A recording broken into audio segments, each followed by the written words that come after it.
Hi, everyone, and thanks for joining us. My name's Anna Richardson. If you've been to a Discover class, you may have seen my face before.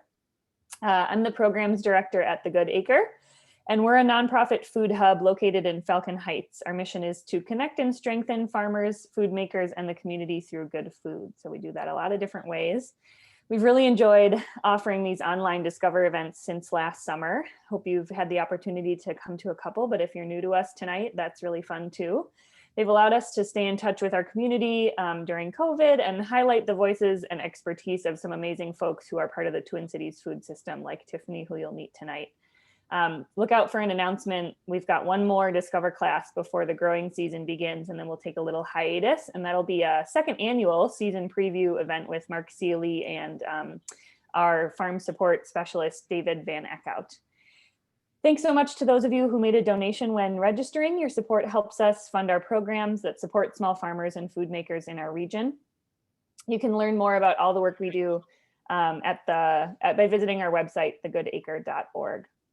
And before we jump in, just a couple of quick kind of housekeeping notes. We'll be sending a recording of this presentation to everyone who registered tomorrow morning, so look out for that.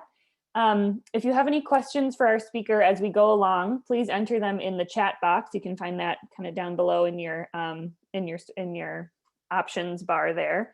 And we'll have some staff monitoring that, and we'll try to get to some of them during the presentation, but Tiffany has a lot of great info to get through tonight. So we'll save any that we don't get to till the end, and then maybe try to address some of them in that email tomorrow if there are a few we're not able to answer. Some of the ones that we won't probably be able to get to is, very specific kind of issues that you see in your garden, but we'll try to address more general ones that will probably help out other gardeners as well. And everything Tiffany shares will be helpful for everybody, I think. So thanks for submitting questions, and thanks to those of you who submitted some ahead of time. We'll try to get to those ones for sure. So with that, let me introduce you to our presenter this evening, Farmer Tiffany LaShae. Tiffany is a food justice activist and soil steward with 10+ years of experience in both rural and urban vegetable production. She has worked on farm projects and with farmers in many places throughout the US and abroad. Tiffany is also a soil researcher at the University of Minnesota. You'll hear more about that in a little bit. And educator facilitating programs such as Soul Fire Farms, BIPOC farming immersions, and Big River Farmer Education Program, and USAID Africa Climate Smart Agriculture Farmer to Farmer.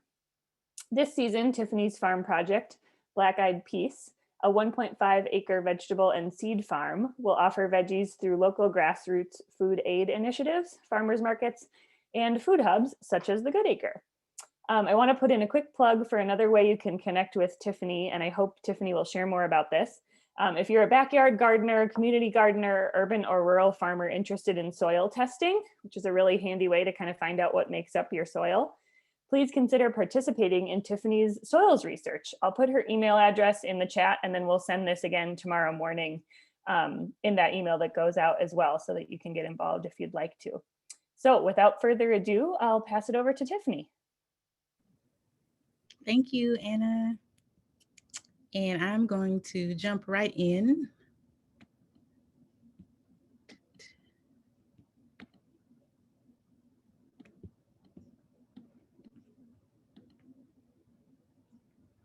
Okay, are we good with the screen? Okay, looks good. Thank you. Okay, welcome to Gardening 101. Tips for starting a garden and navigating challenges. So for today, it doesn't really matter if you are growing in containers or pots, if you're growing in raised beds at home or at a community garden, or if you plan on turning your entire backyard into a food forest. We're going to go through starting a garden in 5 easy, maybe not so easy steps. And they are: number 1, understanding soil, sun, and water. Number 2 is garden planning and prepping. Number 3 will be seed starting. Number 4 will be management and care. So this is weeding, pest management, disease control. And number 5 will be harvesting, preserving, and seed saving. So what do plants need to thrive? Plants basically need 3 main things, and that is light. So for today, I'm going to primarily talk about sunlight, although if you're indoor, and if I have time today, I have some really cool LED lights for indoor growing, but because my apartment actually lacks sunlight. So today we'll talk about sunlight, we'll talk about nutrients and nutrients coming from the soil. So there are other growing mediums, but today I'm going to primarily talk about soil. And then the third thing is water. And, there's also some additional things that plants require. So that's air, space, time, and temperature. Some plants are really specific and require very, very strict temperature and climate settings. So we'll talk a little bit about that.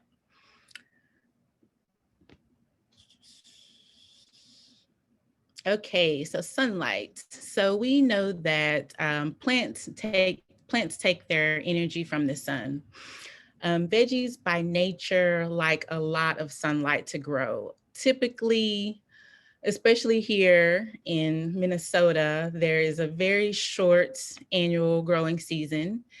And the more sunlight you give your plants, the better they like it.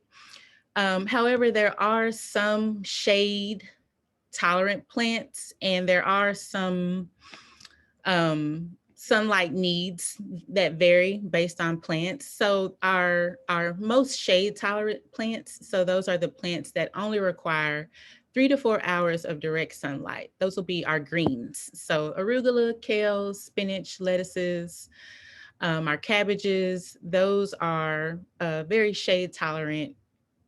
And then there are our semi-shade tolerant plants. So these are typically the root veggies. So they only require partial shade.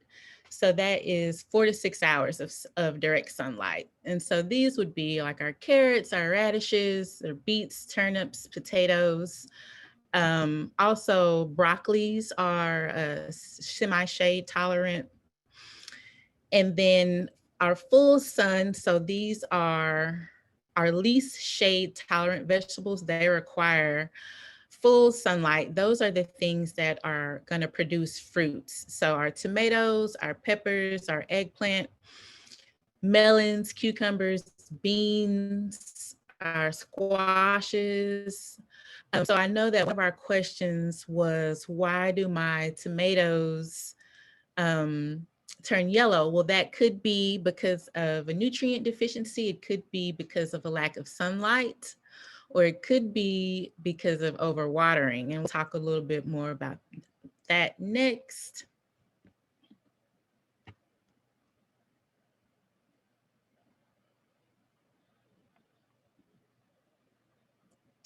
Okay, so our nutrients. So crops, just like people, need nutrients to grow. So, we're talking about plants that are growing in soil, and basically they're uptaking the nutrients through the roots, through that soil. Okay, so a fertile soil means that that soil contains all the major nutrients needed for basic plant nutrition. So when I refer to soil fertility, I'm talking to a soil's ability to maintain plant growth, right? The main micronutrients for soil are going to be our nitrogen, phosphorus, and potassium. So I'm not going to bore you with science education, but just know that our soil macronutrients are micronutrients such as things like calcium, sulfur, iron, and then our organic matter. So the organic matter includes plant or animal materials that return to the soil and goes through a decomposition process.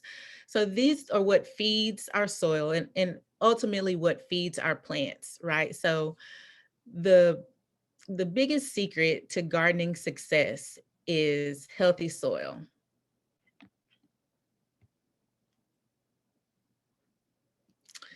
When we think about, okay, how do we get our soil there? How do we increase organic matter? And how do we increase our soil fertility? We do that by adding compost, adding plant waste, adding leaves, adding tree trimmings, adding animal manures, wood shavings, mulches, basically returning things that come from the earth to the earth, right? So this is also our vegetable waste. Um, our soil is very important in all areas of our plant growth. And so we're going to keep discussing soil again in each of our 5 steps, or we'll at least talk about it again in our planning, in our seed starting, and we'll talk about it again in the management and care section. Moving on to water. All living things need water to survive, and ultimately we can suffocate our plants by overwatering them, and we can you know starve them, dehydrate them by underwatering them. So I think that, or at least when I first began growing food, I tended to overwater. um, in simple terms, you're basically drowning your plants. When there's healthy soil allows for oxygen to exist in the space between the particles of the soil. So if there's too much water in the soil, if the soil is constantly wet, there's not enough air. And so this limited oxygen supply makes plants unable to breathe. And so on the right here, we see, this looks like a tomato plant that's overwatered. We see it's droopy, it's yellow. And then on the left, we see a pepper plant that's underwatered. So neither one of those plants is going to produce a high yield. And so basically, we just need to make an adjustment in our watering. Okay, so moving on to number 2, we're going to talk about garden planning. And, I like to think that, it's just in me that I feel it. I can just drop a seed and it'll grow, or I can just touch a plant and magically it'll thrive. But there's a little more to it, especially here um, in this climate where we have such a short growing season. And, like today it was snowing, and I'm sure within the last 2 weeks, a lot of people went ahead and got started with planting outside because it was so warm. Well, I waited because I knew that something, or let me rephrase that.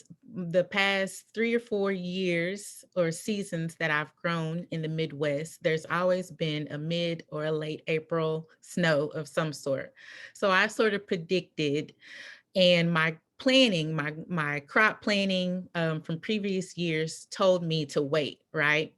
So that's why planning is so important. We want to, when we're getting started, it's very important to choose the type of garden that we can manage, right? You want to choose something that you can feasibly manage.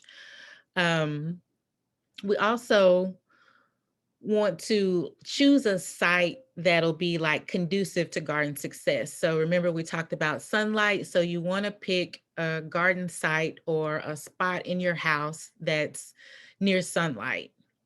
You want to pick a site that's near water. You want to always be accessible to water. You want it to be easily accessible for you.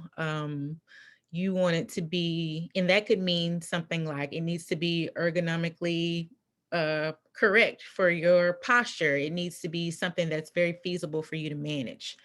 It needs to be free of pollutants, right? Or away from pollution sources.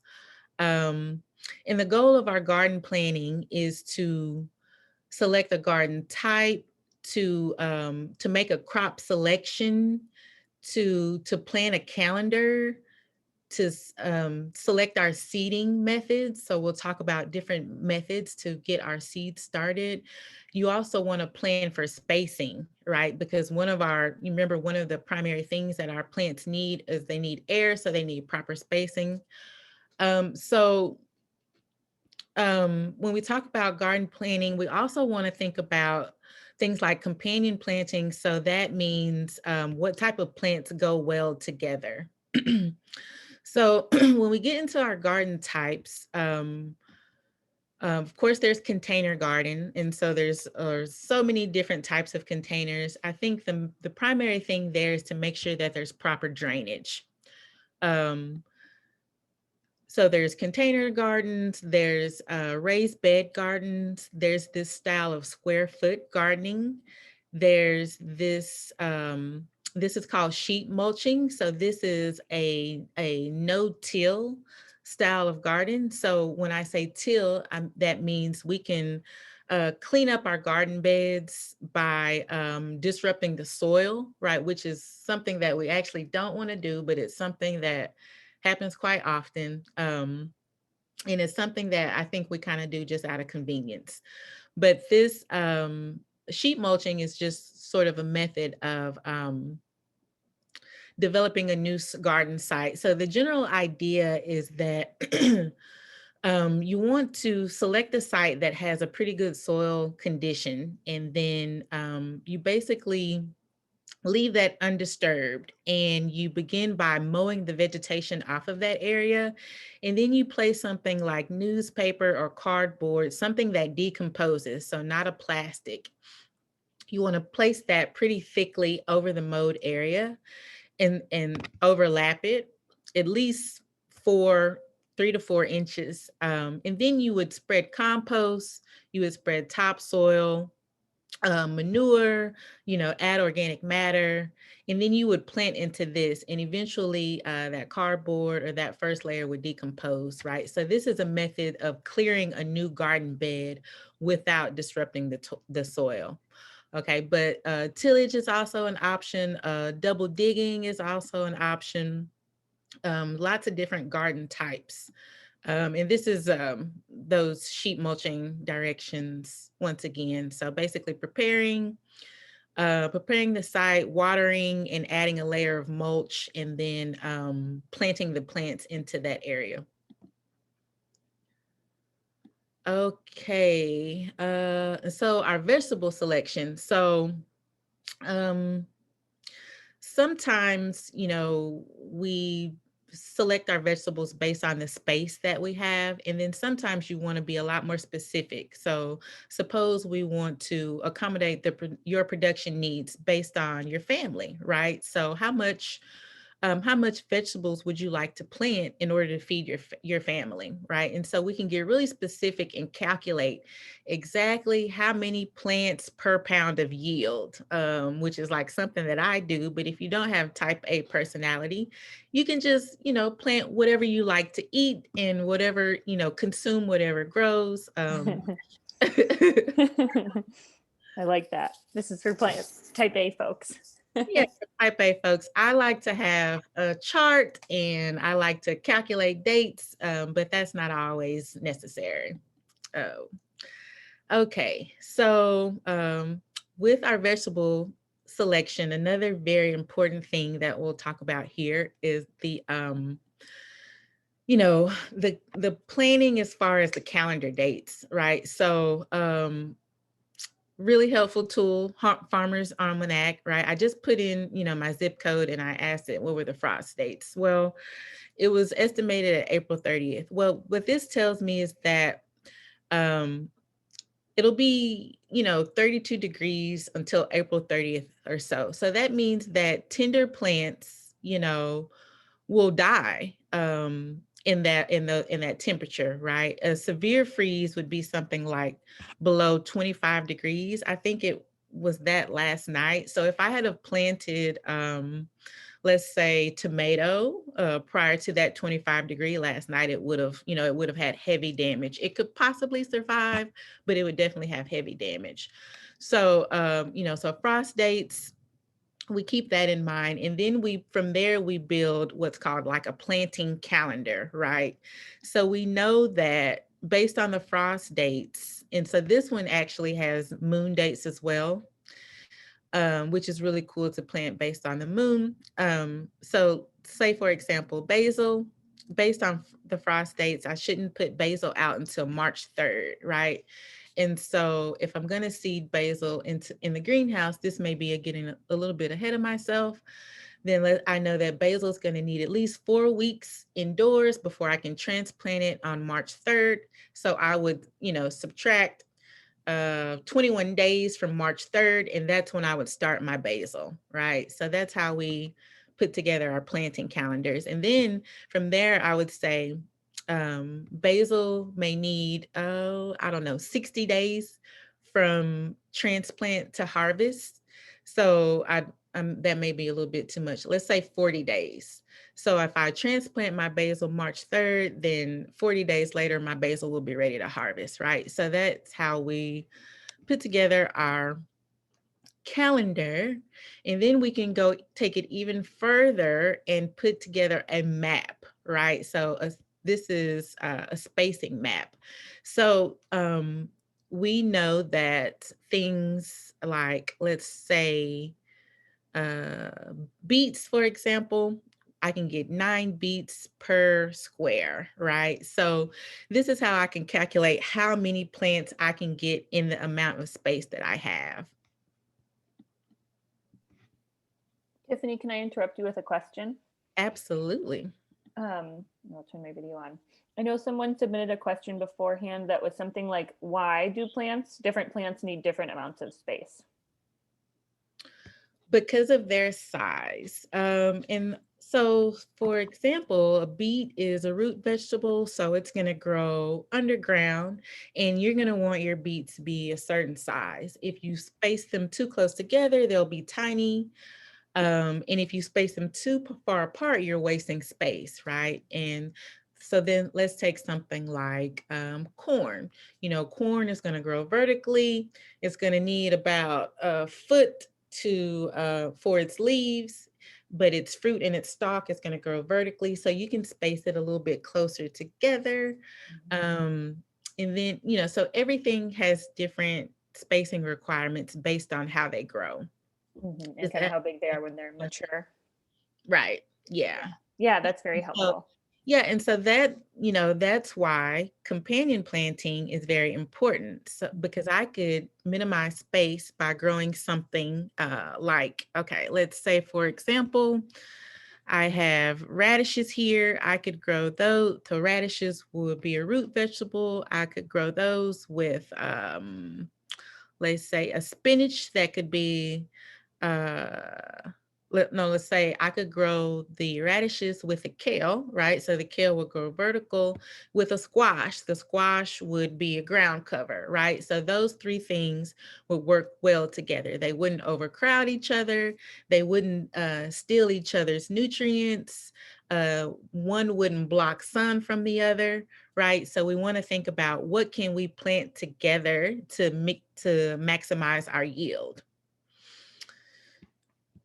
Okay, companion planting.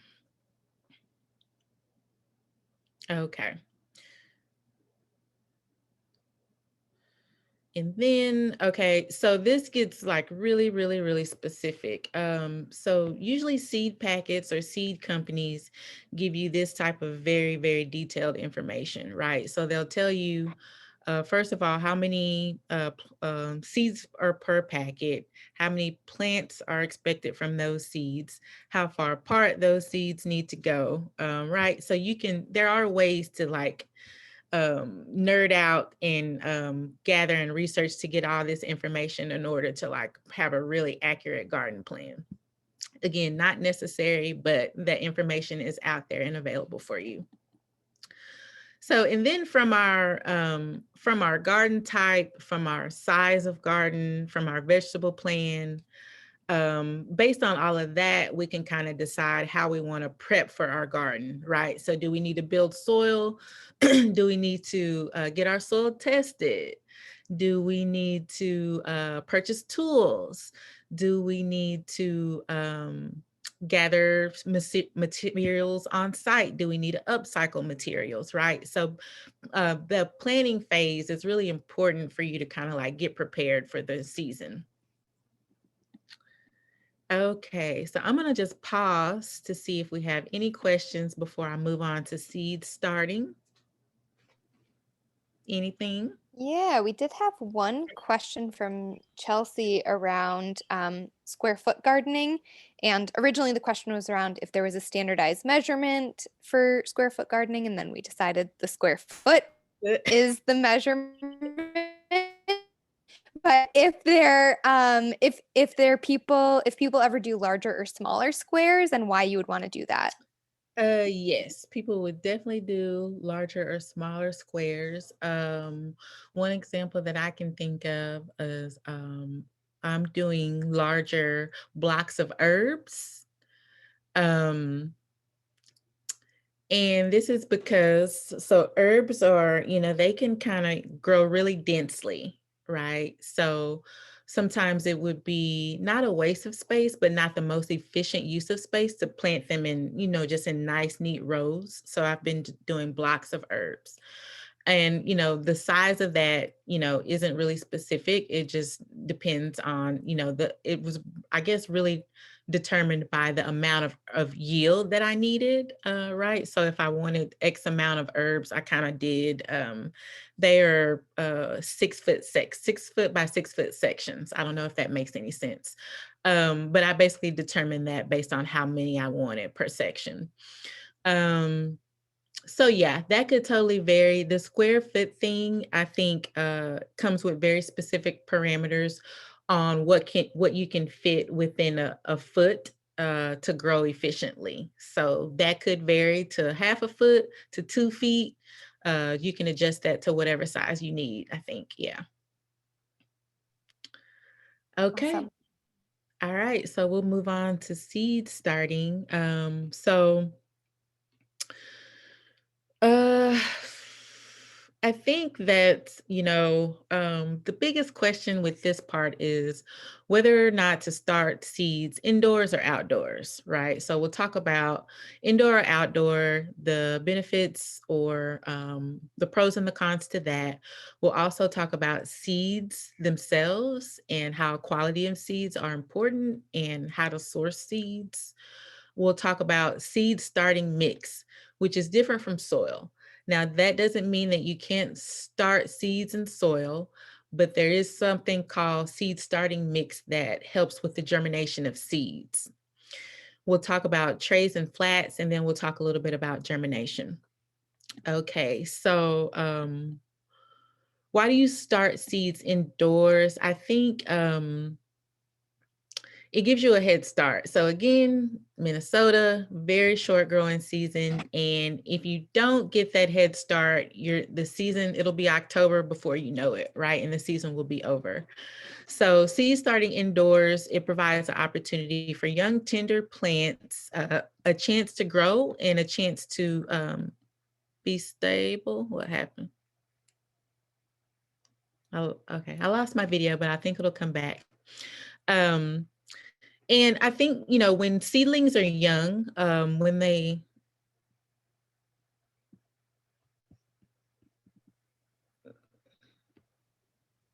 So technical difficulty.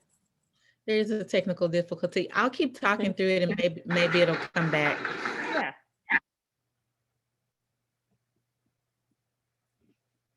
Okay. So as I discussed earlier, it's really unpredictable outdoors right now. There might be rain, frost, there might be winds, there may be extreme sunlight, there's a lot of things that can happen to plants, right? So starting them indoors allows for the opportunity to kind of control their environment. You can produce, think of it as a baby. You can produce a strong, teenager transient outdoors that way has a chance at, surviving nutrition. But the goal of starting indoors is to get that head start. Most of the seeds that start indoors, they take anywhere from 4 to 8 weeks before they're ready to transplant. By that, you usually know that they're ready to transplant. They're busting out of the pots or the trays. They need to be up high. They need to move to a different condition. Also, they'll begin to run out of nutrients if they're started in a seed starting mix. They'll begin to run out of nutrients, and so you'll need to transplant them outdoors. Not all vegetables like being started indoors, right? So some seeds do prefer to be direct sown, to be sown directly into the soil. Let's see, things like tomatoes, peppers, eggplants, crops with long growing seasons, broccoli, cauliflower, Brussels sprouts, those are the things that are best to start indoors. Root crops like carrots, radishes, beets, those things do not like to be transplanted. They can also stunt their growth.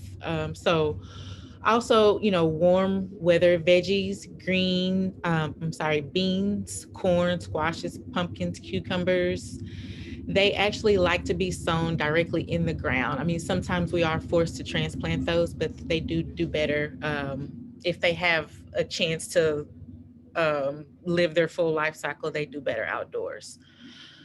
Okay. Moving on to starter mix. So this thing called starter mix, why would I use that instead of just using soil? Well, it basically aids in the germination process. So you can make your own starter mix by adding things like compost. The compost is going to add fertility, and it's going to be the organic matter that you need to hold water. You can add things like animal manure, kitchen and garden waste as well, grass clippings. And then you would add peat moss. So the peat moss is going to be your high absorbing material. And it's good to have that in seedlings because, again, the aeration and the nitrogen is very important. And then there's this stuff called like vermiculite and perlite, and those increase the porosity of the soil. So the aeration, again, it's this mica or clay-like material. It's very lightweight and it expands. So whenever you see those white dots in potting soil or starter mix, that's vermiculite, and it's for aeration. So again, starting mix aren't mandatory, but again, if you're going to start plants indoors, it's best to use a starter mix opposed to a soil. But then also keep in mind that the plant will outgrow this mix and will need to be up potted and removed to a soil with more nutrients. Okay.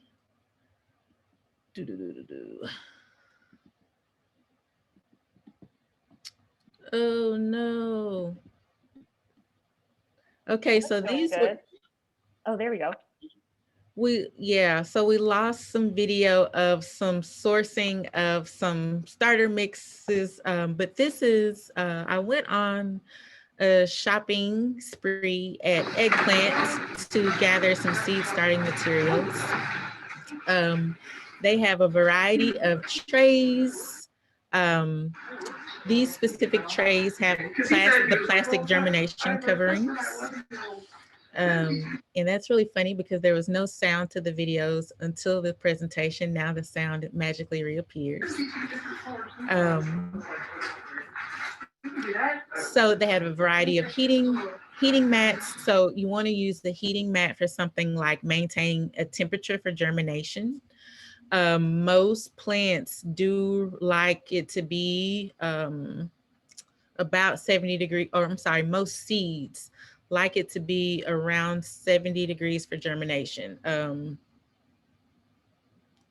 Or probably not quite 70, but definitely not below 50, right? So it's again, it's a balance. And then also that's some information that's on your seed packets. Also, in addition to the trays, right? So the potting trays, let's see if I can go back a little bit, right? So these trays, they come in various sizes depending on, you know, what you want to put in them, right? So there's different plug sizes. So some of them have 72 plugs, some of them have 50 plugs. It just depends on how long you intend to keep your plant indoors, or how large you want it to be before you transplant it. So yeah, you pick a tray size based on your needs. And then they also had something called, oh, we'll get there. They also have something called soil blocks. So soil blocks basically,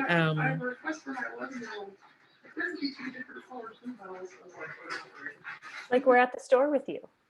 yeah, you can hear everybody's conversation. Okay, bam, there they are, soil blocks. So soil blocks are cool. They're a lot of work. But with those, you don't need a plug. You would still need a tray, but you basically create little blocks for your plants. I like these because there's no plastic waste. There's less transplant shock because there's less like root bounding because there's no plugs. So that's just another method of seed starting. And as we continue going through the store, there's also some compostable pots. I do like those. They do take some time to decompose, but with those, you just basically take them and plant them into the soil. So they're really easy. All righty. And so let's fast forward in the essence of time. Let us fast forward to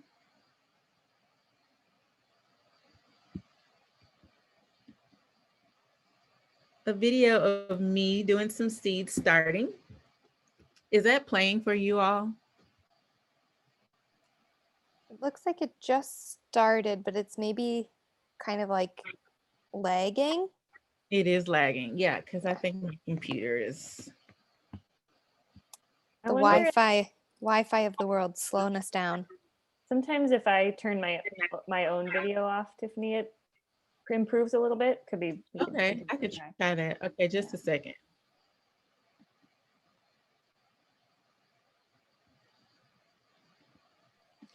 I definitely think it's just a my lot computer. for the computer, yeah. Computer. Okay. We can kind of see like step by step. Yeah, it's a cool. This is a that better? Helpful thing. That looks better. Okay, so here's my flat, and I basically started with adding some moisture to the starter mix, and this was just a bag of organic starter mix. I filled all of the plugs, and then I started out with the planting of some corn. So the rule with the seed is you want to plant it about as deep as 3 times the width of the seed. And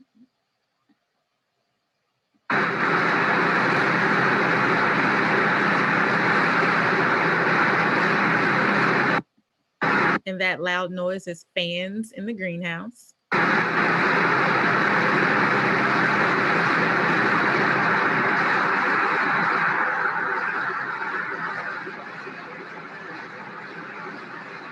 Tiffany, that leads to a great question from Elizabeth, who's wondering if starting in a greenhouse is considered indoors or outdoors. I consider it indoors, but we're just mimicking outdoor conditions.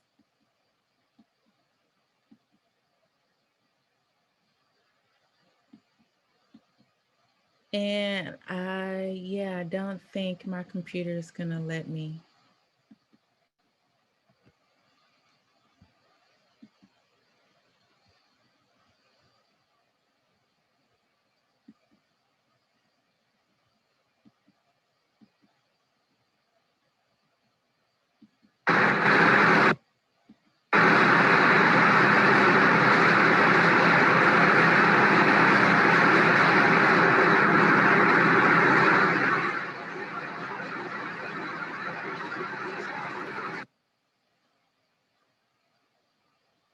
Okay, so oh, it's playing a little bit. Okay, so I Yeah, it's plan. actually looking good to me, Tiffany. Okay, cool. Oh, Mhm. and then it's out again. Okay, so I'll just talk you through what I did, and maybe it'll come back or not.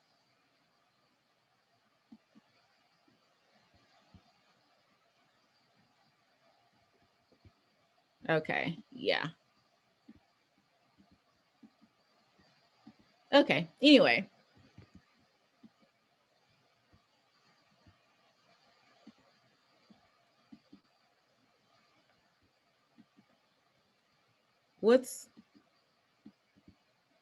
Can you see my screen now, or? We were seeing the kind of your whole iMovie. Okay. I did see the tray being watered. And now it's not sharing. Okay, I'm gonna try to bring it back. No worries. I'm sorry. I think my whole computer is about to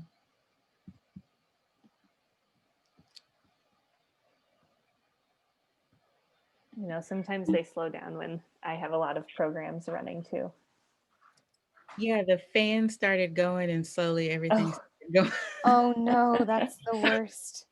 Okay, We can still hear your voice. Yeah. okay. All right, we'll get it. I'm getting it back going. Okay, here we Cool. go. This is the magic of Zoom. The magic of Zoom. Yeah.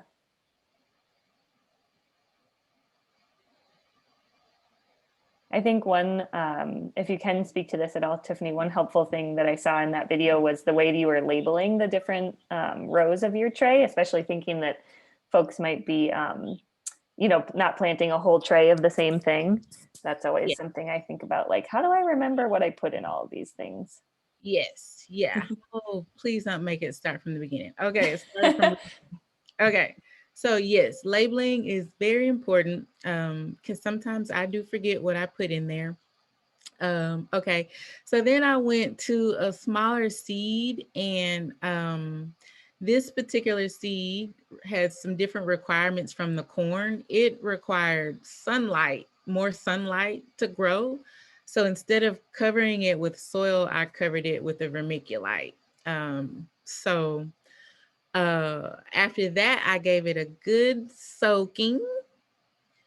And the kit that I got from Eggplant was actually a self-watering kit. So technically all I really needed to do was put water in the bottom tray, and then I put the flat into the tray.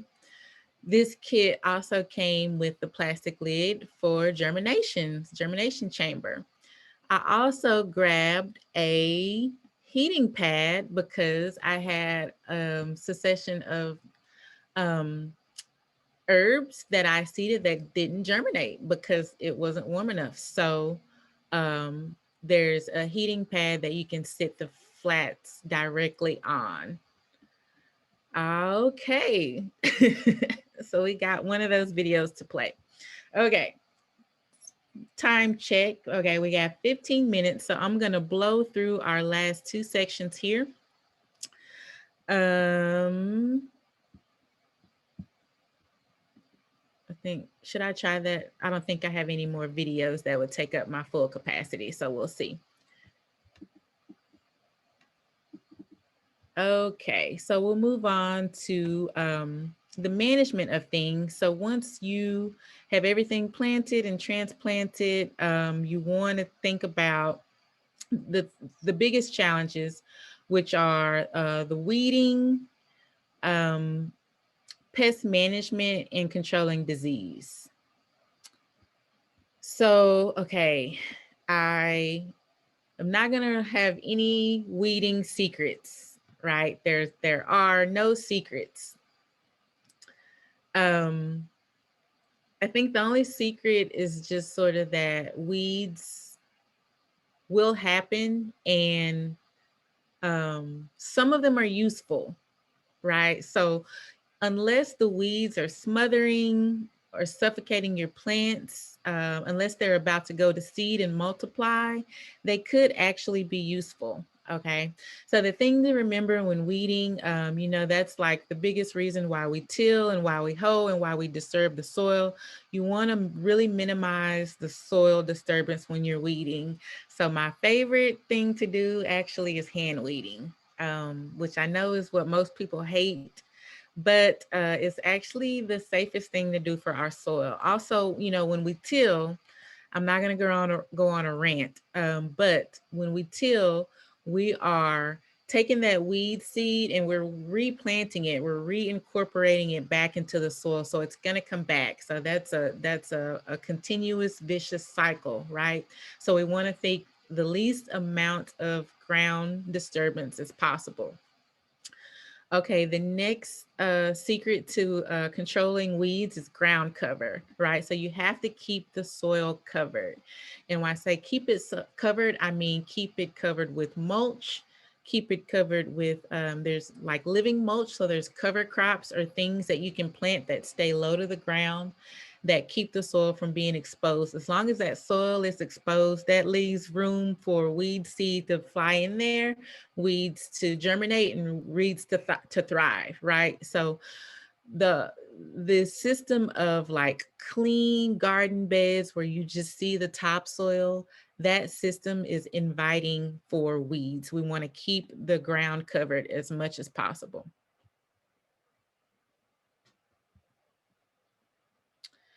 And another trick is just like, okay, so suppose it does get super weedy. This is an example of a weed that's going to seed, right? And so you want to get in there and remove those weed seeds before they have a chance of replanting themselves. So if that means pulling them up, if that means clipping them, you really want to catch the weeds before they go to seed. And so sometimes that means learning the cycle of the weeds that are growing in your garden.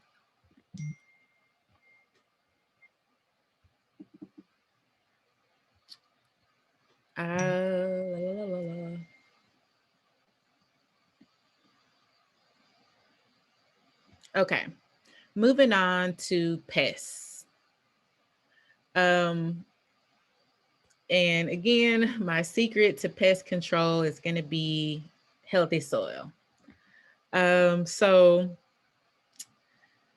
healthy plants are more resilient to healthy plants. I mean, healthy plants are more resilient to pests, right? And how do we make healthy plants? Healthy soil. So making sure that you're maintaining soil fertility and making sure you're adding organic matter to the soil, making sure that the temperatures are stable, making sure that you're retaining moisture. So again, adding these things, straw hay, compost, leaves, grass, manure, that's how we build and maintain healthy soil. You know, you can also do things like, you know, your plant selection, and going back to our crop planting, when we plant certain things, sometimes we can plant during a time where pests flourish, right? So sometimes we're planting in conditions that are conducive to pests. So like when it's extremely moist or extreme humidity, sometimes those conditions are perfect for pests. So maybe we don't plant that cycle. You know, maybe we, instead of an early summer planting, maybe we hold off for a late summer and let that pest cycle end before we plant. So this is just like something that you'll get to know as you gain experience in your garden. But then also, you know, there's additional things that you can do, such as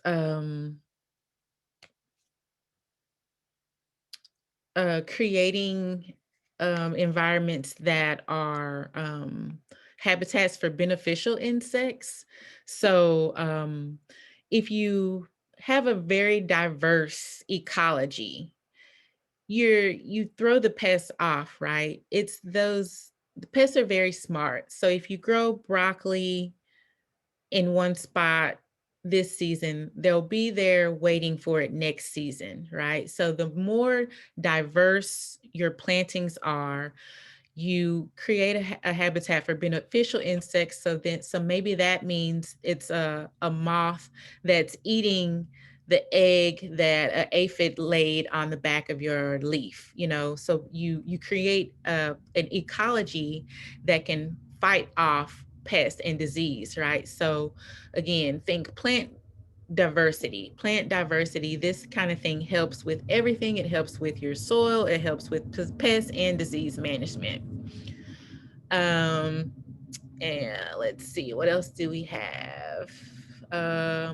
Observation is probably the most important thing. Especially when we're just learning about these pests, most of them lay eggs on the underside of the leaves, right? And so this is a type of thing that you have to catch early. If all of the undersides of your leaves are covered with eggs, you're going to lose them, right? So you have to observe early and often and catch these things in these phases. If you catch it in this phase, you basically can just rub it off of the leaf. But once it gets to the phase where it's an egg, a larvae, then it's a adult pest that's reproducing, it's very hard to control that. So think about trying to catch things fast and early.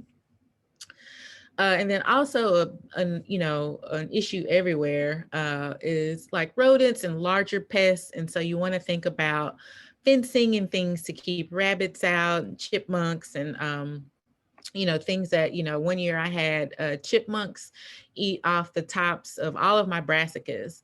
And, that could have been prevented had I have not left them there for the chipmunks to have them. So, okay, moving into let's check the time. We have 7 minutes. Moving into disease, and I'll just give a summary for you again there. The key to disease is the preventative strategy, right? And how do we prevent disease? Healthy soil. Again, so, our soil conditions create environments for disease to thrive, right? So if we lack aeration, if we're holding too much water, we're going to hold mildew and fungus, and we're more likely to have a mold type disease. So again, healthy soil, healthy plants, disease-free.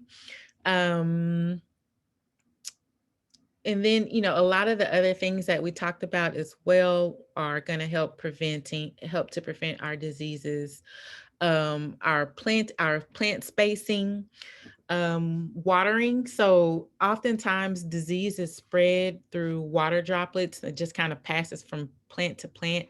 So if we think about watering at the base of the plant, watering the soil, not watering the plant, not watering the leaves of the plant, we can minimize a lot of disease that way. Spacing, diverse planting, again, mulching, keeping soil covered, retaining moisture. Ooh.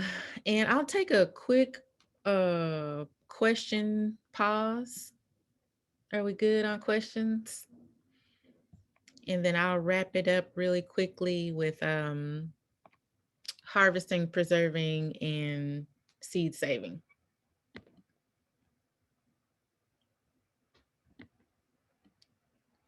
We've got lots of questions. So maybe if people are able, Tiffany, are you able to stay on a little bit afterwards to get through a couple of them? Sure. Okay. Kelly was wondering if you can plant flowers and veggies or herbs in a bed together, and just sort of what the strategy is there, or if there's any specific rules. Yes, those will go very well as companions. You just want to look into which specific plants. So there are some resources that I can share via email, such as companion planting guides. A lot of times the herbs are strong in smell, And so they fight off pests, right? So they would prevent a pest from attacking a vegetable. And then the flowers are pollinators. So they're adding pollination for the vegetable. So they help the vegetable to grow. So I can send out a guide that sort of outlines what grows well together. Good. Anything else? The guide would be much appreciated. Okay, cool. Yeah, I have a few things that I can send out. Companion planting guide, planting schedules, a few things that I can send out. Okay. Okay, so we'll move on to harvesting. And so the important thing about harvesting, like that's the best part of it all, right? The important part of that is the timing, right? So we want to make sure that we harvest things at the right time. What stands out in particular on this list is cucumber. Cucumber go crazy. And if you don't harvest them soon enough, they're really big, watery things with no flavor, right? So it's really important to harvest your cucumbers when they should be harvested. Pumpkins, for example, those are things that need to cure on the vine, right? So if you harvest a pumpkin or a winter squash too soon, it may not ever be edible. So, important thing about harvesting to remember is the timing. There's also a really fun collection of harvesting tools. That aren't required again, but they're just like really important for specific things. This one at the top is more like a serrated saw, which is good for like harvesting greens. This third one that kind of looks like a mini machete is exactly that, a mini machete, and it's really good for like chopping thick broccoli stalks. So, and sometimes your hands are the best harvesting tool, but something to keep in mind when you're planning your garden. And then I'll talk really quickly about preserving. This is again is a very fun part. And when you're planning your garden, you can also plan for preserving as well. So this first picture is tomato, which I think tomato is like the most overgrown vegetable in the world. And I think the majority of tomatoes end up being processed, right? They end up being or canned or made into sauces, right? So freezing, of course, one of the most popular preserving methods, canning. There's canning, there's vinegar, there's drying. So this bottom right hand corner is dried peppers, drying herbs. One of my favorite things to do. And then also one of my favorite things to do is fermenting. So fermenting is actually one of the few or maybe the only preservation method that actually increases the nutritional value of the food. So the vegetables are grated and chopped, and they're combined with sea salt and packed into a tight space with no air. And lactic acid bacteria thrives in this environment. And it's like, fermented veggies are great for gut health. So that is, I'm going really quickly through that. Through preserving, and then seed saving, which is something that is very important to me. I am collecting and saving a variety of Afro-Indigenous or African diaspora or Southern Black seeds. And there, and some things are much easier to save, like a bean pod. And then some things are much more difficult, like eggplant or a tomato, right? So that requires sometimes actually letting the fruit go bad and then going in, and it's like really messy, and saving that seed. And then there's things that, you may unintentionally save the seed from, like melons or watermelon. You don't always chew and swallow those, but those, you could save those seeds and dry those, replant those as well. So seed saving, it used to be like one of the most important elements of gardening. But because the commercial seed industry is $1 billion industry, and I'm going to go on a short rant here, but I'm done. I'm just about done. The commercial seed industry is $1 billion industry, and monopolized by the 4 big agrochemical companies. So if you're purchasing a seed from like, a Walmart or Menards or a commercial box store, you're purchasing GMO, genetically modified seed, most likely from Monsanto, right? So it's really important that you be mindful of where your seed comes from.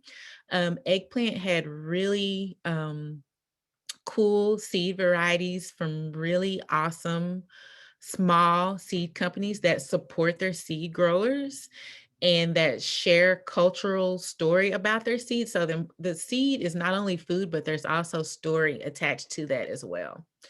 Okay, and that's the last thing that I'm going to say because I don't want to go too far over time, and I'm just going to open it up to questions. I was going to say that last rant is majorly supported by the Good Acre, Tiffany. Obviously, that's like there's so much kind of wrapped up in who owns seed varieties, and those have obviously been stolen and appropriated from people for a long time. So that's a really interesting thing to learn more about if folks are interested in that. Definitely, yes. We are our seeds. The seeds are our culture, our ancestry. And I just am an advocate for us being more mindful of our seeds. Absolutely. So Sarah, I hope it's okay. I'll jump in. There were a couple Yeah, go for it. kind of going to combine. So someone said kind of like, oh my gosh, I haven't started yet. Am I too late? And then if I'm just starting now, or let's say this weekend, where should people start? And if they maybe miss the window on seed starting, are there sources you'd recommend for getting transplants and stuff to kind of give people a head start? You're not too late. I mean, you're not too late for, so you would be behind other people, but you're not too late for most things. Transplants are, this is I feel like Mother's Day, and maybe for a month after, it'll be transplant season. I'm also growing transplants that'll be available. I'm doing a few markets and I'll have a few pop-up seedling sales. And I can also send the list of transplants that I'll have available. I can send that out with my resource list. But I know that there's the Friend School plant sale. All of the markets will have plant sales. Eggplant has plants. I have a friend, Jennifer from Humble Pie Farm. They do large scale transplants. So they are definitely available. Maybe I can put together a list of transplant sources. Was there a second part to that question? There was a second part to that question. You answered, I think, both questions, that Okay. it's not too late for most things, but you might be a little behind, and then also lots of different places you could get transplants from. And then I think maybe our last question, I'm choosing this one because I know it's a topic you're very passionate about, but Abby asked ahead of time, how does she know whether her soil is good, and how does she know it's good for the specific type of plant that she wants to be planting? Yeah, so that's a tough one. So 2 ways. And one of them is kind of like trial by error and like, learning through those experiences. And the other one is soil testing. Soil testing is really the only way to know exactly what's going on with the soil. And as Anna mentioned earlier, I am doing some summer urban and rural soils research. So if anyone is interested in having their soil tested, you'll get my contact information, and you can just, I'll send you all the information about the research, and you can let me know if you want to participate. But basically, we would come out, we would pick 3 different three different spots to test just for comparison. And then at each site, we would take 6 different samples from 0 to 100 centimeters, which is extreme for plants because plant nutrient uptakes is usually just the top 6 to 8 inches. But we go all the way to 100 centimeters because we're gathering more information on the profile of that soil. So if anyone's interested in that, I can send you all of the details about that research. But yeah, soil testing and also learning by failing or succeeding or observation and getting to know your soil. Excellent. I think we have a long list of resources that we will need to be including in the follow-up email that's going to go out hopefully tomorrow, but we do really want to make sure we get all of the resources. So if there's a little bit of a delay, then expect Wednesday. Oh, great question. Laura wants to know how people can promote your work, Tiffany. Oh, good question. You've got social media accounts, right? I do have social media accounts, and I have a URL for a website, but it still has a coming soon page. So should I put all that in the chat, or should we send that out with the resources? Sorry, I'm just pulling up we can send it all out in the resources. Okay. Okay. Yeah, but I have social media, and I have, I'm in the process of, so for the new farm project that I'm starting this year, I'm just really late in the season on getting out, materials, but I should have that within the next couple of weeks. Cool. And we hope that there's a possibility that Tiffany grows on one of the plots at the Good Acre this summer. I hope that'll work out. So we should be able to keep some tabs on what Tiffany's up to, and we'll share those updates throughout the season via our channels. So if you get emails from us, or if you're connected to us on social media, you should get some of those updates too. All right. Well, thanks everybody so much for attending. This is the second to last Discover event, and we're so glad you were able to come. Tiffany and I were talking before this, and she said, like, man, I really realized this is really hard to fit into an hour. So if we do another gardening workshop this time next year, we'll maybe make it 90 minutes or something, because there's so much to get through. And I'm sure Tiffany could have done like another hour-long presentation with all different information. So stay in touch, and we will hopefully see you at our next event in May. Look out for that. Thanks, everyone.